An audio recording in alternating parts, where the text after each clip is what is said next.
Yung tipong nagawa mo na lahat tapos kinancel pa? Hi mga Ja! For today's video, another day, another mini vlog. Yes po, tama po kayo ng dinig. May nag-cancel nga sa atin. Mamaya ko nga ikukwento kung bakit. At yung client natin ngayon ay nag-order ng mini chocolate bouquet and garland. From Nueva Ecija nga si client. At ang una ko nga ginawa itong chocolate bouquet. At dahil nga for graduation nga yung bouquet na pinagawa ay ginawan ko na ng logo. Ito nga yung i-attach natin sa bouquet niya.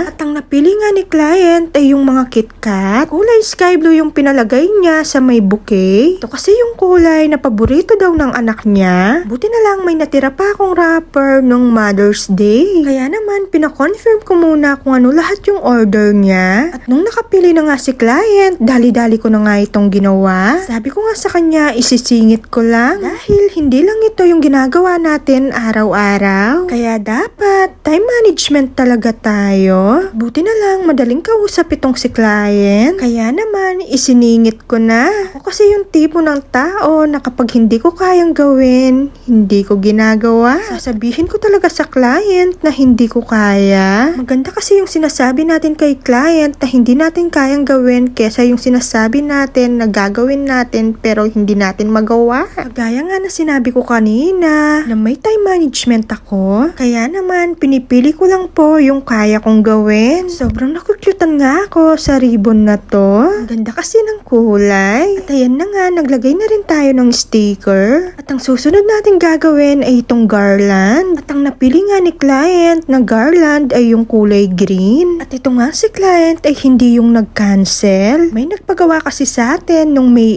18. Dalawang garland nga yung pinagawa niya. At ipapakita ko nga sa inyo kung ano yung naging conversation namin. Nung nag-order nga siya, sinabi ko sa kanya na gagawin ko ito kinabukasan. At ang sabi nga niya, 2 weeks pa daw. So, sa madaling salita, May 30 yung graduation ng anak niya. So, May 19, nagawa ko na yung dalawang pinagawa niya. Kaya naman, nag-PM ako sa kanya kanina. I-deliver ko na nga lang, kinancel pa niya. Diyos ko, ang hirap talagang magtiwala sa mga taong ganito. Hindi nila iniisip yung pinaghirapan mo, yung time, effort, at yung materials na ginamit mo. Tapos yung pagod mo pa. Bakit kaya may taong ganito, no? Yung hindi sila marunong mahiya? Take note, kumari ko pa yan. Ay nako, ang hirap talagang magtiwala sa ibang tao. Kaya naman ang ginawa ko, auto-block na. Para hindi na sila makapag-reach out sa akin. Kaya naman, sa mga susunod na magka-cancel sa akin, don't you worry.